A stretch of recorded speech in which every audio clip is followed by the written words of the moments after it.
सबसे पहले सभी को मैरी क्रिसमस। तारीख है 25 दिसंबर 2025 और आज बात करने जा रहे हैं अरावली पर, जो आजकल सुर्खियों में बना हुआ है। जैसा कि जानते हैं कि अरावली जो है दुनिया की सबसे पुरानी पहाड़ी है। ये पहाड़ी दिल्ली से लेकर राजस्थान, हरियाणा और गुजरात तक फैली हुई है। यह सिर्फ पत्थर की चट्टानें नहीं है, ये हमारा हरित ढाल है। यह थार मरुस्थल को दिल्ली की तरफ बढ़ने से रोकती है, बारिश लाती है, भूजल भरती है और हजारों जीव जंतुओं का घर है। लेकिन अब सवाल यह है कि क्या ये अरावली बच पाएंगी या फिर इन्हें खोद खोद कर हमारा विकास इन्हें लील लेगा। नवंबर 2025 में सुप्रीम कोर्ट ने एक बड़ा फैसला सुनाया, एक नया डेफिनेशन दिया कि सिर्फ वो पहाड़ अरावली माने जाएंगे जो स्थानीय जमीन यानी कि समान सपाट जमीन जो है स्थानीय रूप से उससे 100 मीटर या उससे ज़्यादा ऊंचे हो। और नई खनन लीज पर रोक लगा दी जब तक सस्टेनेबल माइनिंग का प्लान नहीं बन जाता। लेकिन सवाल उठते हैं, क्या ये 100 मीटर वाली परिभाषा सच में अरावली को बचा रही है या फिर 92% पहाड़ियां इससे बाहर हो जाएंगी और खनन के लिए खुल जाएंगी? क्या सरकार का अरावली ग्रीन वॉल प्रोजेक्ट, जिसमें लाखों पेड़ लगाए जा रहे हैं, पुराने पेड़ों की कटाई की भरपाई कर पाएगा? दोस्तों, ये सिर्फ खनन की बात नहीं है, ये है ग्रीन वॉशिंग की कहानी, जहां बाहर से पर्यावरण की रक्षा का दिखावा किया जाता है लेकिन अंदर से विकास के नाम पर पहाड़ काटे जा रहे हैं। क्या सरकार और कोर्ट का ये फैसला सही है या फिर ये पर्यावरण के साथ विश्वासघात है? तो आइए चलते हैं एडिटोरियल को लाइन बाय लाइन समझने के लिए। एडिटोरियल क्या कहता है, लेकिन उससे पहले हम लोग इसका वर्ड्स का चर्चा कर लें थोड़े बहुत। पहला शब्द है ग्रीन वॉशिंग। ग्रीन वॉशिंग मतलब जो एक तरीके से पर्यावरण की झूठी दिखावा करने के लिए जो देखभाल करते हैं आप, उसको कहते हैं ग्रीन वॉशिंग। इको वॉशिंग कह सकते हैं इसको आप, ग्रीन पीआर कह सकते हैं, फेक सस्टेनेबिलिटी कह सकते हैं, वर्च्यू सिग्नलिंग कह सकते हैं। और इसका एंटो हो जाएगा ट्रांसपेरेंसी, जेन्युइन कंजर्वेशन या रियल इन्वायरमेंटलिज्म। ओके। फायर स्टॉर्म जो है, यानी कि फायर स्टॉर्म, फायर का मतलब आग होता है, स्टॉर्म मतलब आंधी तूफान होता है, लेकिन यहाँ पर जो है थोड़ा सा मेटाफोरिकल यूज किया गया है, जिसका मतलब बहुत तेज गुस्सा या आलोचना, जिसको अप्रोअर कहते हैं, स्टॉर्म कहते हैं, आउटरेज कहते हैं, कंट्रोवर्सी कहते हैं। और इसका एंटो काम हो गया, अप्रूवल हो गया, साइलेंस हो गया, एक्सेप्टेंस हो गया। Management plan for sustainable mining जो है ये सरकार के द्वारा ये बनाई गई है, जिसको सस्टेनेबल माइनिंग फ्रेमवर्क कह सकते हैं आप, इको माइनिंग स्ट्रेटेजी कह सकते हैं, ग्रीन एक्सट्रैक्शन प्लान कह सकते हैं। और इसका एंटो हो जाएगा unsustainable plan, destructive mining, random extraction. यह देखिए हर चीज का जो है एंटो नहीं हो सकता है, जस्ट उसके अगेंस्ट में आप ये बोल सकते हैं कि ऐसा ऐसा है, ठीक है। जैसे कि आप रात का दिन कह सकते हैं, लेकिन होता है ना कठोर तो नरम, ये तो एंटो हो जाएगा।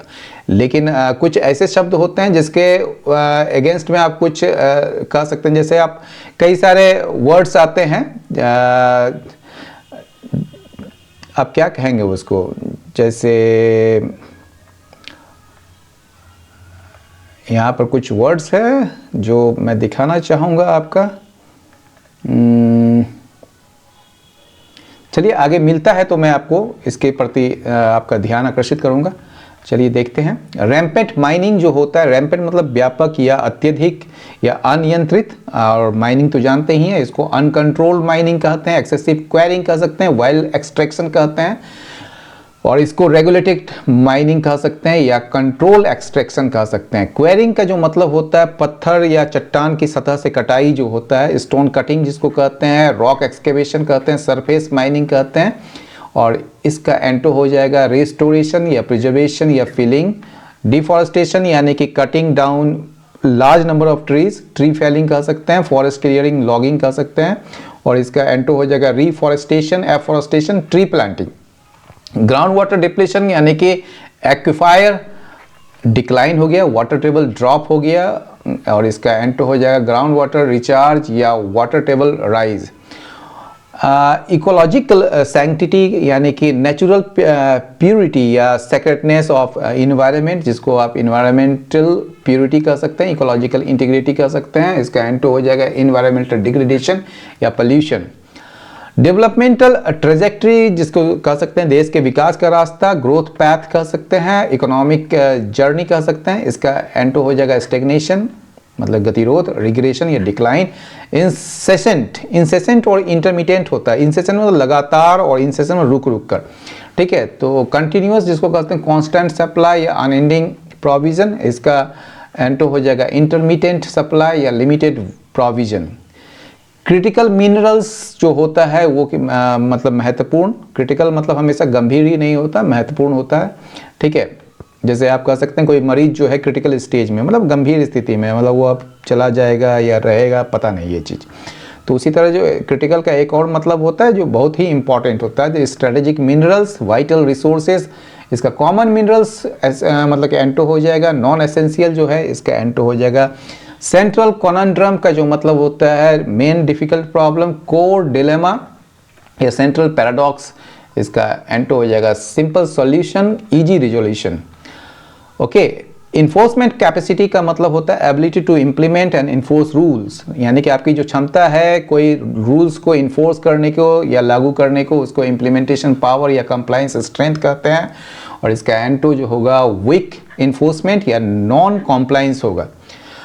कॉन्फ्लिक्ट ऑफ इंटरेस्ट मतलब हितों का टकराव होता है। बायस या पार्शियलिटी, इसका इम्पार्शियलिटी, फेयरनेस एंटो हो जाएगा। रिफॉरेस्टेशन मतलब पुनर्वनीकरण जो होता है, जिसको एफॉरेस्टेशन या फॉरेस्ट रिस्टोरेशन कहते हैं। डिफॉरेस्टेशन और क्लियरिंग जो है इसका एंटो हो जाएगा। लोकल रिलीफ जो होता है वो स्थानीय राहत या स्थानीय जमीन जो सपाट होता है उसको कहते हैं लोकल रिलीफ, ठीक है। Height difference from surrounding flat ground, ठीक है। तो रिलेटिव एलिवेशन कह सकते हैं इसको, या अपेक्षाकृत जो ऊंचाई होता है, या टराइन कॉन्ट्रास्ट कह सकते हैं। एब्सोल्यूट हाइट या यूनिफॉर्म लेवल इसका जो है एक समान, यूनिफॉर्म मतलब एक समान जो वो होता है, ठीक है। एम्बिट का मतलब होता है स्कोप यानी कि दायरा, स्कोप, रेंज या डोमेन। आउटसाइड और एक्सक्लूजन है इसका एंटो, ठीक है। अटॉर्नी जनरल, सॉलिसिटर जनरल जो होता है ये टॉप गवर्नमेंट लॉयर होते हैं आपके सुप्रीम कोर्ट में। सॉलिसिटर जनरल और चीफ एडवोकेट इसका साइनो हो जाएगा। एंटो प्राइवेट लॉयर या अपोजिंग काउंसिल। ये चीज़ देखिए, अब प्राइवेट लॉयर जो है एकदम सीधे इसका मतलब कि एंटो नहीं हो सकता है, उसके अगेंस्ट में आप एक मतलब कि ये कर रहा है, मतलब कि अगर ये सरकारी है तो ये निजी है, ठीक है, ये चीज़ हो सकता है। जैसे आप कह सकते हैं ना हार्ड, ठीक है, या सॉफ्ट, ये दोनों एंटो हो सकता है, मतलब उसके जस्ट विपरीत आप दिखा रहे हैं, लेकिन ये विपरीत नहीं है, ये जो है एक उसके मतलब कि उसके अपेक्षाकृत एक दूसरा शब्द को गढ़ा गया या उसको रचा गया है, ठीक है। डेफर टू का मतलब होता है एग्री विथ, मतलब कोई चीज़ को मान लेते हैं। यील्ड टू मतलब कि आप कहीं ना कहीं समर्पित अपने आप को झुका के या आप अपने आप को समर्पित करके जो है उसको मान लेते हैं, यानी कि आप हार ही गए हैं एक तरीके से, उसको मान लेते हैं आप, मान लेना कि चलो आप ही ठीक हो। सबमिट टू, इसका अपोज या रिजेक्ट हो जाएगा। पब्लिक डोमेन जो होता है सार्वजनिक क्षेत्र, ओपन नॉलेज या पब्लिक इंफॉर्मेशन कह सकते हैं। प्राइवेट डोमेन और सीक्रेट डाटा जो है इसका उल्टा हो जाएगा, वही सेम चीज़ है जो ऊपर में बताए थे। बॉयज डाउन टू मतलब होता है फाइनली रिड्यूसेस टू और डिपेंड्स टू, मतलब अंततः वहीं पर जाना, मतलब कि उसी पर निर्भर होना। रिड्यूसेस टू या comes down to. Expands to या कॉम्प्लिकेट्स, इसका एंटो हो जाएगा। काउंटर्स, काउंटर नहीं है, कॉन्टर। कॉन्टर लाइंस जो है वो मैप लाइंस होता है जो कि शोइंग सेम हाइट, एक ही समान ऊंचाई दिखाने वाला जो रेखाएं होती है उसको कॉन्टर लाइंस कहते हैं। एलिवेशन लाइंस जिसको कहेंगे, टॉपोग्राफिक लाइंस। और इसका रैंडम लाइंस जो है इसका एंटो हो जाएगा। इनिमिकल टू जो होता है, इनिमिकल के साथ टू लगता है हमेशा, हानिकारक होता है। एडवर्स टू, डिट्रीमेंटल टू, इसका बेनिफिशियल टू और सपोर्टिव ऑफ होता है एंटो। ट्रांसपेरेंसी, पारदर्शिता जिसको कहते हैं। क्लैरिटी या ओपननेस। सिक्रेसी या ऑपेसिटी जो है इसका, ऑपेसिटी बड़ा अच्छा शब्द है, तो इसका जो है ऑपेसिटी जो है इसका एंटो हो जाएगा। एफोरेस्टेशन, वही डिफॉरेस्टेशन का उल्टा हो गया ये आपका, यानी कि ये ट्री प्लांटिंग हो गया या रिफॉरेस्टेशन हो गया, इसका डिफॉरेस्टेशन इसका उल्टा हो जाएगा। क्लियरिंग इसका उल्टा हो जाएगा। डिन्यूड जो होता है टू रिमूव और स्ट्रिप ऑफ कंप्लीटली या to remove the outer layer of something, ठीक है ना, ताकि वो जो है ना वो एक्सपोज हो जाए, ठीक है। तो यहाँ देखिए स्ट्रिप बेयर या ले वेस्ट या डिप्राइव क्लियर, और इसका एंटो हो जाएगा cover, cloth, restore, replenish. Okay, reluctant यानी कि अनिच्छुक या हिचकिचाने वाला, नॉट विलिंग, ठीक है ना, हेजिटेंट हो गया, अनविलिंग हो गया, रेजिस्टेंट हो गया, एवर्स हो गया, और इसका एंटो हो गया willing, eager, enthusiastic, ready.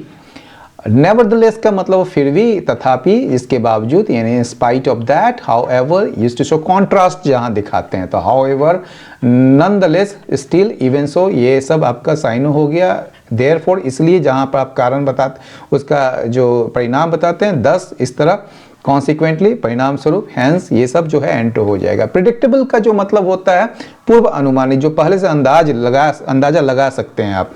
Foreseeable हो गया, एक्सपेक्टेड हो गया, एंटिसिपेटेड हो गया, सर्टेन हो गया। अनप्रिडिक्टेबल इसका एंटो हो जाएगा, अनएक्सपेक्टेड हो जाएगा, सरप्राइजिंग हो जाएगा, अनसर्टेन हो जाएगा। मैं आपको ये सब इसलिए बता रहा हूँ कि हिंदी में इसलिए दे रहा हूँ कि आप यहाँ पर देख लें, ठीक है, क्योंकि कभी कभी जो है जो शब्द बोल रहे होते हैं फ्लो में, उसका हिंदी मुंह पर नहीं आ पाता है। तो इसी वजह से जो है आप ये चीज़ को ध्यान में रखिएगा कि जो अभी बताए जा रहे हैं उसको दिमाग में रख लीजिए एकदम। गिवन दैट का मतलब दो होता है, एक तो बिकॉज ऑफ होता है, क्योंकि, चूंकि, ये सब जो होता है। एक कंसिडरिंग दैट मतलब इस पर विचार करते हुए, एक रीज़न को इंट्रोड्यूस करने के लिए। तो इसका हिंदी जो है चूंकि कह सकते हैं, या देखते हुए कह सकते हैं, इस तथ्य को ध्यान में रखते हुए कह सकते हैं। तो इसको considering that, since as, because, ये कह सकते हैं आप। और इसका एंटो हो जाएगा डिस्पाइट दैट, इवन दो, ठीक है, इवन दो या ऑल दो या दो, जो भी कह सकते हैं। कॉन्स्टिट्यूट्स जो होता है वो फॉर्म्स या मैक्सअप होता है, यानी कि बनाता है, गठित करता है या माना जाता है। कॉन्स्टिट्यूट्स, व्हाट कॉन्स्टिट्यूट्स अरावली, मतलब जो अरावली को बनाता है या जो अरावली है, ये भी कह सकते हैं। तो फॉर्म्स, कंप्राइजेस, मैक्सअप या रिप्रेजेंट्स कह सकते हैं। रिप्रेजेंट भी अच्छा शब्द है। डिस्ट्रॉयज, इसका एंटो हो जाएगा डिसॉल्व्स, ब्रेक्स, डिसबैंड्स हो जाएगा।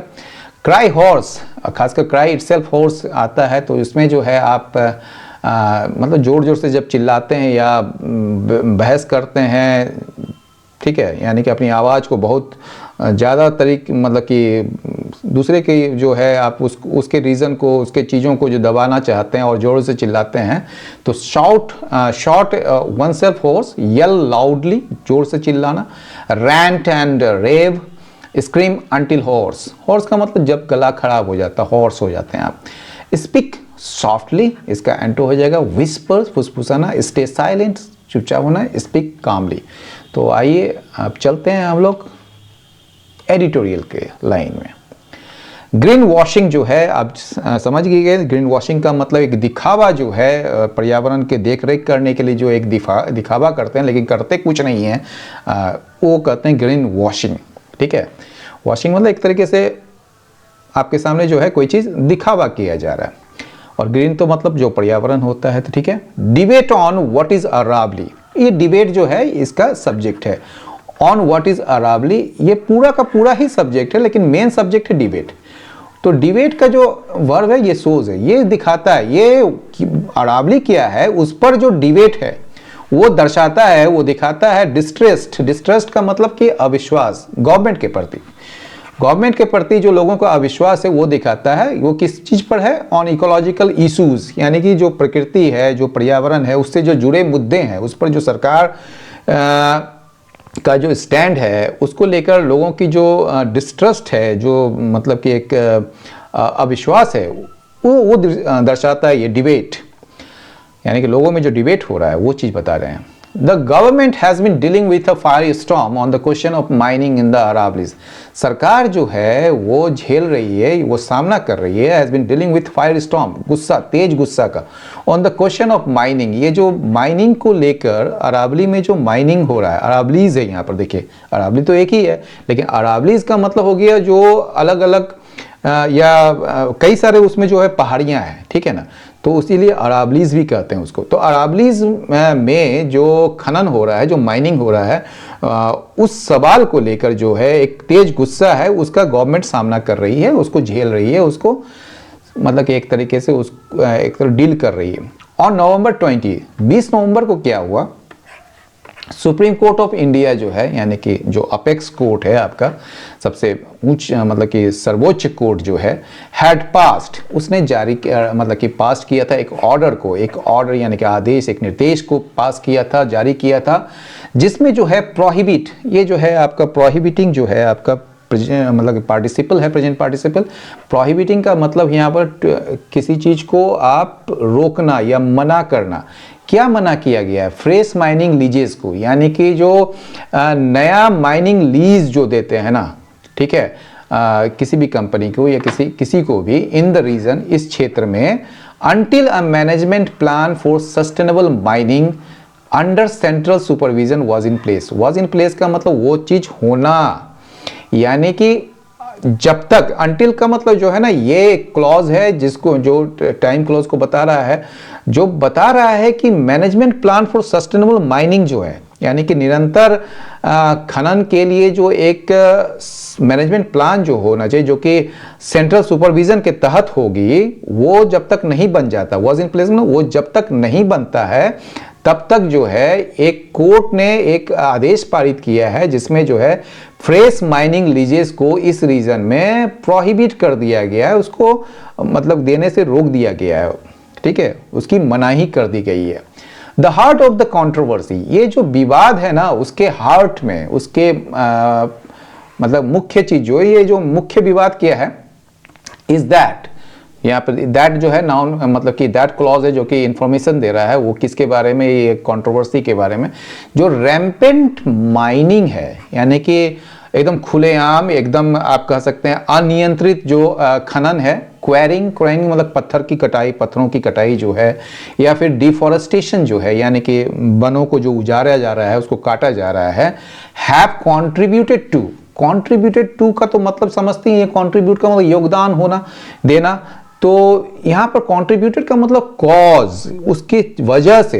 तो ये जो रैम्पेंट माइनिंग हुआ है, क्वेरिंग हुआ है, डिफॉरेस्टेशन के वजह से क्या हुआ है, ग्राउंड वाटर में डिप्लीशन आया है, कमी आई है, ठीक है, denuding the ecological sanctity of the region, इस क्षेत्र का जो इकोलॉजिकल सैंक्टिटी है, यानी कि जो प्रकृति है, जो पर्यावरण है, इसको आप पारिस्थितिकी भी बोल सकते हैं, जो पारिस्थितिकी जो एक पवित्रता है, यहाँ की जो सैंक्टिटी है, जो प्यूरिटी है, उसको अलग थलग, उसको जो है बिल्कुल खत्म कर दिए हैं, डिन्यूड कर दिए हैं आप उसको, ठीक है, रिमूव कर दिए हैं, एंड वर्सनिंग, और बदतर बना दिए हैं एयर क्वालिटी को।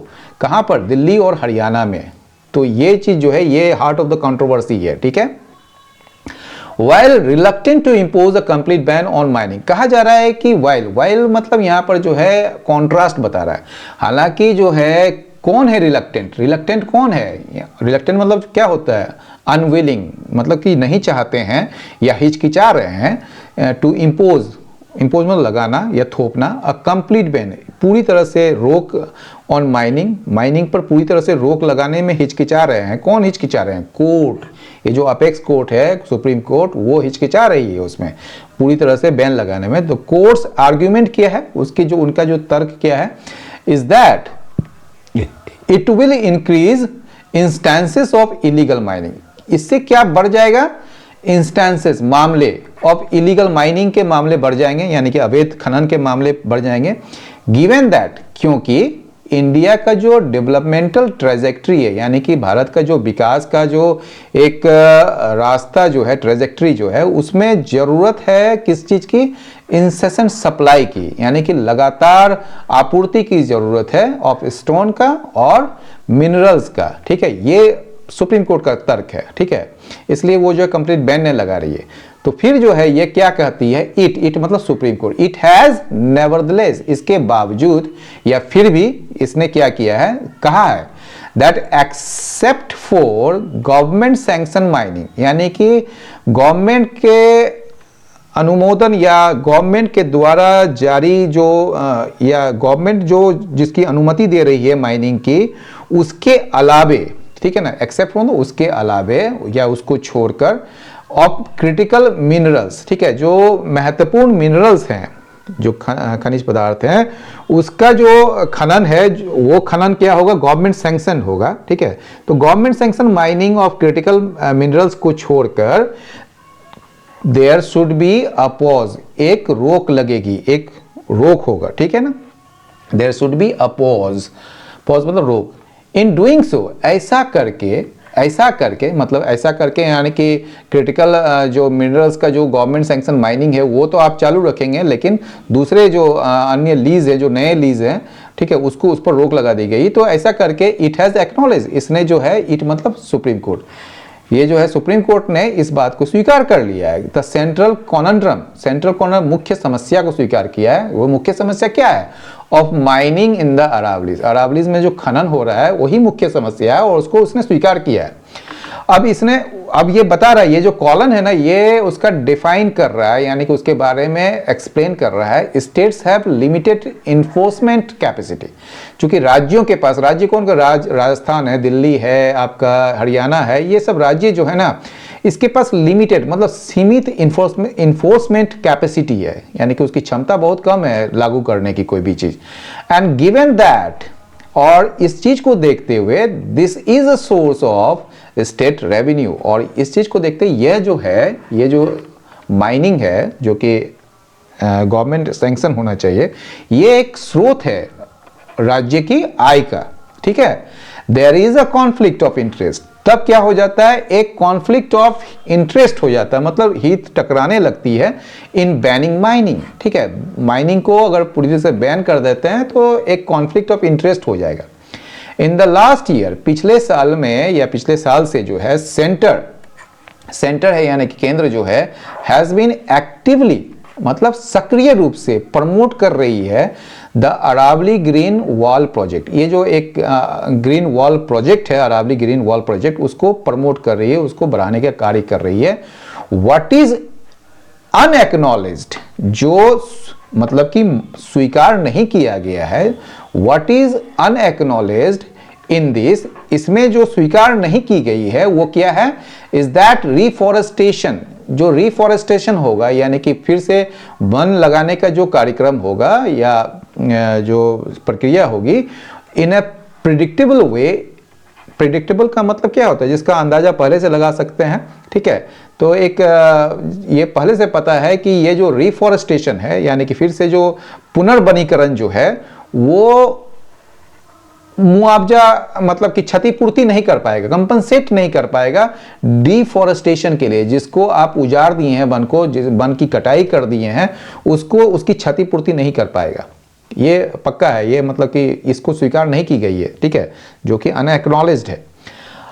Another intervention by the court, जो दूसरा कदम या हस्तक्षेप है कोर्ट के द्वारा, वाज एक्सेप्टिंग, वो क्या है, स्वीकार करना, रिकमेंडेशन, सिफारिशें ऑफ एन एक्सपर्ट कमिटी, एक एक्सपर्ट कमिटी बनाई गई थी जिसका रिकमेंडेशन जो है इसने स्वीकार किया है, ठीक है। वो एक दूसरा कदम है, वो दूसरा ये हस्तक्षेप है कोर्ट का, जिसने प्रपोज किया था, जिसने प्रस्तावित किया था, ये जो कमिटी है कि दैट ओनली माउंटेन्स 100 मीटर्स और हाइयर अबव, कि केवल वही माउंटेन्स जो 100 मीटर या उससे ज्यादा है, ठीक है, अबव द लोकल रिलीफ मतलब जो स्थानीय राहत वाले जो क्षेत्र हैं, यानी कि जो सपाट जमीनें हैं या उसका जो एक टर्राइन जो फीचर्स होते हैं, उससे जो 100 मीटर या उससे ज़्यादा वाले जो माउंटेन्स हैं उसी को कंसिडर किया जाए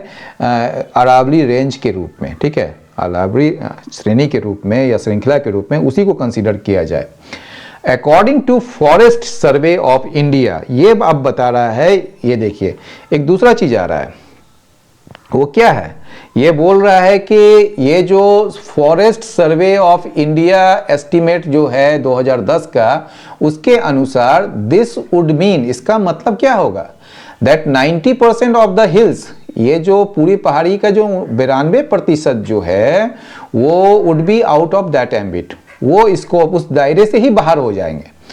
बट द कोर्ट, लेकिन कोर्ट जो है ये बात मान ली है, डेफर्ड, वो झुक गई है अटॉर्नी सॉलिसिटर जनरल के तर्क के समक्ष, हु आर्ग्यूड, जिसने आर्ग्यू किया था that not using this definition, ये जो डेफिनेशन है 100 मीटर का, अगर आप उसको इस्तेमाल नहीं करते हैं या तो उसमें जो खतरा क्या है, इस रीजन को जो कि अरावली माना जाता है उसमें वो रीजन कम हो जाएगा, वो क्षेत्र ही कम हो जाएगा। तो ये जो कहने का मतलब, ये डेफिनेशन क्या है ये समझने की कोशिश कीजिए, ठीक है। ये डेफिनेशन जो है, ये कहा जा रहा है कि 100 मीटर्स और जो higher above the local relief जो है उसी को जो है अरावली रेंज के रूप में माना जाए, ठीक है। तो सुप्रीम कोर्ट का जो ये नवंबर 20 के ऑर्डर में ये आया था, ठीक है। ये डेफिनेशन सिर्फ माइनिंग लीजेस यानी कि खुदाई की अनुमति ही देती है, ठीक है, यानी कि डिसाइड करने के लिए बनाई गई थी ताकि अरावली हिल्स और रेंजेस को यूनिफॉर्म तरीके से यानी कि एक जैसे तरीके से जो है डिफाइन किया जा सके, क्योंकि अलग अलग स्टेट जैसे राजस्थान हो गया, हरियाणा हो गया, गुजरात हो गया, दिल्ली हो गया, तो इसमें जो है ना पहले अलग अलग डेफिनेशन थी जिससे कंफ्यूजन और इलीगल माइनिंग होता था।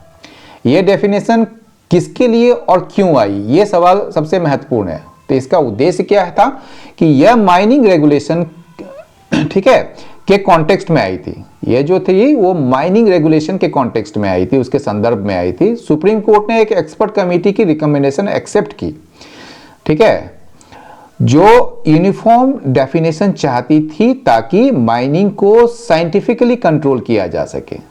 तो इसका मुख्य कारण क्या था, कोर्ट चाहती थी कि अरावली को प्रोटेक्ट किया जाए क्योंकि यह थार डेजर्ट को रोकने वाली ग्रीन बैरियर है, ग्राउंड वाटर रिचार्ज करती है और बायोडाइवर्सिटी सपोर्ट करती है। लेकिन साथ ही इंडिया के डेवलपमेंट के लिए मिनरल्स या फिर स्टोन्स की जरूरत भी है, इसलिए पूरा पूरा बैन नहीं लगाया जाएगा, बल्कि न्यू माइनिंग लीजेस पर फ्रीज लगा दिया जब तक management plan for sustainable mining नहीं बन जाता है। तो मुख्य बातें यह है कि यह डेफिनेशन सिर्फ माइनिंग के लिए है, जैसे माइनिंग लीजेस, क्वायरिंग, ये सब जो है वो इन चीजों के लिए है। गवर्नमेंट और कोर्ट दोनों कह रही है कि यह डेफिनेशन, जैसे पेड़ काटने यानी कि ट्री कटिंग हो गया, रेसिडेंशियल प्लॉट्स हो गया, ठीक है, या फिर एग्रीकल्चर या दूसरे परमिशन के लिए नहीं बदलेगी। तो विवाद किस लिए है, तो क्रिटिक्स यानी कि जो हिंदू के जो लेख के जो मतलब क्रिटिक्स हैं, ठीक है, वो कहते हैं कि फॉरेस्ट सर्वे के मुताबिक जो है इस डेफिनेशन से 92% जो हिल्स हैं अरावली से बाहर हो जाएंगे, क्योंकि बहुत सी पहाड़ियां 100 मीटर से भी कम ऊंची है। इससे उन एरियाज में माइनिंग या डेवलपमेंट आसान हो सकता है जो एनवायरनमेंट के लिए खतरनाक है। गवर्नमेंट का पक्ष यह है कि यह डेफिनेशन स्ट्रॉन्गर प्रोटेक्शन दे रही है, क्योंकि कोर एरियाज यानी कि सेंसिटिव जोन्स जो हैं, संवेदनशील क्षेत्र में माइनिंग बिल्कुल बैंड है, ठीक है, मतलब प्रतिबंधित है। सिर्फ क्रिटिकल या फिर स्ट्रेटेजिक जो मिनरल्स के एक्सेप्शन के साथ, और न्यू लीजेस नहीं मिलेगी जब तक सस्टेनेबल प्लान नहीं बन जाता है। तो 90% प्लस एरिया प्रोटेक्टेड रहेगा, ये गवर्नमेंट का साइड है, ठीक है। तो ये जो है ये कॉन्सेप्ट है इसके पीछे, इस डेफिनेशन के पीछे, ठीक है। तो आपको बहुत हद तक समझ में आ गया ये क्या है। The court did not reason why to opted, तो कोर्ट ने यह नहीं बताया, ये इसका कोई तर्क नहीं दिया कि क्यों इसने जो है एक इंटरप्रिटेशन को चुना दूसरे के ऊपर, मतलब दूसरे को तरजीह न देके पहले मतलब कि एक ही इंटरप्रिटेशन को चुना। Given that none of this information, इस चीज को देखते हुए कि इसमें कोई भी इंफॉर्मेशन, कोई भी सूचना जो है वो सार्वजनिक नहीं है, पब्लिक डोमेन में नहीं है।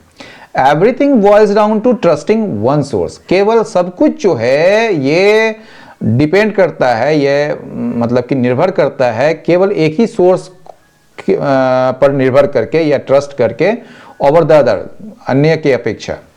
सच a system is inimical to environmental policy. और इस तरह का अगर सिस्टम बनाया जाए तो ये बड़ा खतरनाक होगा, बड़ा हानिकारक होगा इन्वायरमेंटल पॉलिसी के लिए। व्हाट कॉन्स्टिट्यूट्स का अभी चर्चा किए थे कुछ देर पहले, जो फॉर्म्स कर सकते हैं या रिप्रेजेंट्स करते हैं। तो व्हाट कॉन्स्टिट्यूट्स द अरावलीज, जिससे जो अरावली जो जिस चीज से बनता है, या मतलब कि जो चीज है अरावली, या जिस चीज अरावली जो रिप्रेजेंट करता है वो क्या है, is a geological and historical question. ये जो है जियोलॉजिकल और हिस्टोरिकल क्वेश्चन जो है ये अरावली में है या अरावली रिप्रेजेंट करता है। एंड कॉन्टोर लाइंस, ठीक है, ये कॉन्टोर लाइंस यानी कि mapping lines should not ordinarily be controversial. ये जो है ना सामान्य रूप से इसको विवादाग्रस्त या विवादित नहीं होना चाहिए। बट द कन्वर्सेशन, लेकिन ये जो बातचीत है उसमें सामने आता है द ट्रस्ट डेफिसिट, ठीक है ना, वो ट्रस्ट डेफिसिट यानी कि विश्वसनीयता की कमी सामने आता है जो गवर्नमेंट झेल रही है या गवर्नमेंट को फेस करना पड़ रहा है, given it's generally poor performance. क्या देखते हुए, जो एयर पॉल्यूशन को फिक्स करने में या उसको सुलझाने में जो गवर्नमेंट का, इट्स मतलब गवर्नमेंट सरकार की जो खराब प्रदर्शन है उसको देखते हुए सरकार जो है एक ट्रस्ट डेफिसिट झेल रही है। The government might cry itself hoarse. ये क्राई इटसेल्फ होर्स जो है उसका मतलब जोर जोर से चिल्ला चिल्ला के कहना कोई भी चीज, ठीक है। तो गवर्नमेंट जो है वो भले जो है चिल्ला चिल्ला कर कहे that this definition of what is and is not Aravalli is specific only to the purposes of deciding mining leases and not say on permission for tree cutting, residential leases and agriculture। तो कह रहा है कि government भले ये चिल्ला चिल्ला कर कह रहे हैं कि ये जो डेफिनेशन है 100 मीटर का वो of what is and is not Aravalli, कि जो अरावली है या जो अरावली नहीं है, ठीक है, यानी कि 100 मीटर से ऊपर जो है वही मतलब कि वो अरावली में गिना जाएगा और 100 मीटर से नीचे जो है वो उसमें नहीं गिना जाएगा। तो वो जो परिभाषा है वो केवल उसी के लिए स्पेसिफिक है, केवल माइनिंग लीजेस को डिसाइड करने के लिए, ठीक है, न कि ये परमिशन है ट्री कटिंग के लिए या रेसिडेंशियल लीजेस के लिए एंड या फिर एग्रीकल्चर के लिए। तो ये समझने की कोशिश की, इसमें सरकार बहुत जोर जोर से मतलब कह सकती है कि अरावली क्या है और क्या नहीं। तो ये परिभाषा जो है केवल माइनिंग लीजेस देने के लिए, फैसले के लिए है, ये सरकार कहती है, ठीक है। यानी अगर आप देखेंगे कोई पहाड़ 100 मीटर से कम ऊंचा है तो वह अरावली नहीं माना जाएगा और वहां नया खनन शुरू करने की अनुमति मिल जाएगी। लेकिन सरकार कह रही कि यह परिभाषा केवल खनन के लिए ही लागू होगी, पेड़ काटने, आवासीय प्लॉट या घर बनाने या खेतीबाड़ी के लिए नहीं बदलेगी। यानी उन कामों के लिए पुरानी नियम या परिभाषा ही लागू रहेगी। सरकार क्यों ऐसा जोर दे रही है, ये आपने सोचा है कभी? क्योंकि लोग डर रहे हैं कि इस नई परिभाषा से 92% छोटी पहाड़ियां अरावली से बाहर हो जाएंगी और उन पर खनन, निर्माण या अन्य काम आसान हो जाएगा, पर्यावरण को बहुत नुकसान होगा। तो यह जो हिंदू एडिटोरियल में जो बड़ा व्यंग के साथ जो है लेखक कहता है कि सरकार जितना भी चल रहा है कि यह सिर्फ खनन के लिए है, बाकी सब सुरक्षित है, लेकिन पारदर्शिता ना होने की वजह से लोग विश्वास नहीं कर रहे हैं। लोग सोच रहे हैं कि यह ग्रीन वॉशिंग है, बाहर से पर्यावरण बचाने का दिखावा, लेकिन असल में कम ऊंची पहाड़ियों को खनन के लिए खोलने की तैयारी है। एकदम आसान उदाहरण में इसको समझिए। कल्पना कीजिए कि एक बड़ा घर है, सरकार कहती है हमने नया नियम बनाया है कि केवल 100 फीट ऊंचे कमरे ही मुख्य घर माने जाएंगे, ठीक है। फिर लोग पूछते हैं तो बाकी छोटे कमरे तोड़ देंगे? सरकार कहती है नहीं नहीं, यह नियम सिर्फ बिल देने के लिए है, तोड़ने बनाने के लिए नहीं। लेकिन लोग कहते हैं फिर भी हमें शक है क्योंकि तुम्हारी बातों पर पूरा भरोसा नहीं रहा। यही बात लेख में अरावली की परिभाषा के बारे में भी कही गई है। सरकार जोर जोर से सफाई दे सकती है, लेकिन बिना पारदर्शिता के लोग मानने को तैयार नहीं हैं, ठीक है। तो ये है अंत में जो एक लाइन है, हाउएवर विदाउट ट्रांसपेरेंसी, बिना पारदर्शिता के नो अमाउंट ऑफ एफॉरेस्टेशन, किसी भी प्रकार का जो पुनर्वनीकरण जो है, यानी कि फिर से वन लगाने का या फिर विपक्ष पर आरोप लगाने का कि वो दुष्प्रचार कर रही है, ये काम नहीं करेगा। तो एडिटोरियल को यहाँ समाप्त करने से पहले आपसे केवल यही पूछना चाहता हूँ कि ये जो इसको आप कमेंट बॉक्स में जरूर बताइए कि क्या अरावली को पूरी तरह खनन मुक्त करना चाहिए या विकास के लिए कुछ समझौता जरूरी है। आपको यह फैसला सही लगा या गलत? अगर आपको ये वीडियो पसंद आया तो लाइक जरूर करें, अपने दोस्तों के साथ शेयर करें और चैनल को सब्सक्राइब कर लें। बेल आइकन दबाना ना भूलिएगा ताकि अगले पर्यावरण से जुड़े सच आपको सबसे पहले मिले। धन्यवाद इतने प्यार और ध्यान देने के लिए। अपना ख्याल रखिए, पेड़ लगाइए, पानी बचाइए और सच की आवाज बनिए। फिर मिलेंगे अगले वीडियो में, तब तक जय हिंद,